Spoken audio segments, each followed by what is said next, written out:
video, we're going to be looking at the cam and crank sensors on a 2014 Ford Explorer. The cam sensor is located right here. There's 2 of them on this side and then 2 on the back side over there.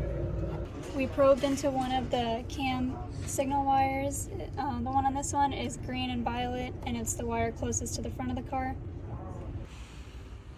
And now under the vehicle we can find our crankshaft position sensor, and there we have it back probed. Right here we're looking at the camshaft and crankshaft position sensor wiring diagram. These 2 sensors are located right next to each other, and these 2 sensors are also located next to each other. And all of them have 2 wires, so we would expect that they would have an analog voltage because they are a variable reluctance sensor.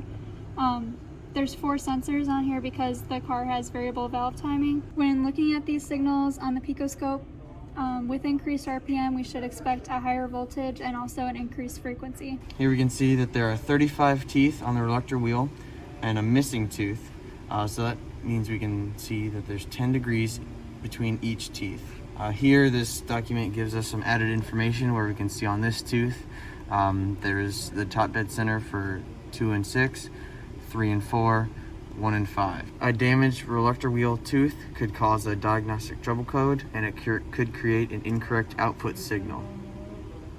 We have our Pico Scope hooked up to the crank sensor and the cam sensor, and they're both grounded to the battery. On here we have the crank signal, and also we have the camshaft signal. On the crank one, you can see that each of these waves is one of the teeth, and then right here is the missing teeth, and you could see that on here. That would be right here where the missing tooth is, and all the rest of the waves would be right there. This is what Ford says the signal should look like, so we're going to compare that to the signal we took off of our Pico Scope. As you can see, these 2 signals look very similar, and so we're happy with the results. This blue wave is the cam signal, and you can see that there's 2 missing teeth. So there's 3 waves, a missing tooth, 1 wave, missing tooth, and then 3 waves.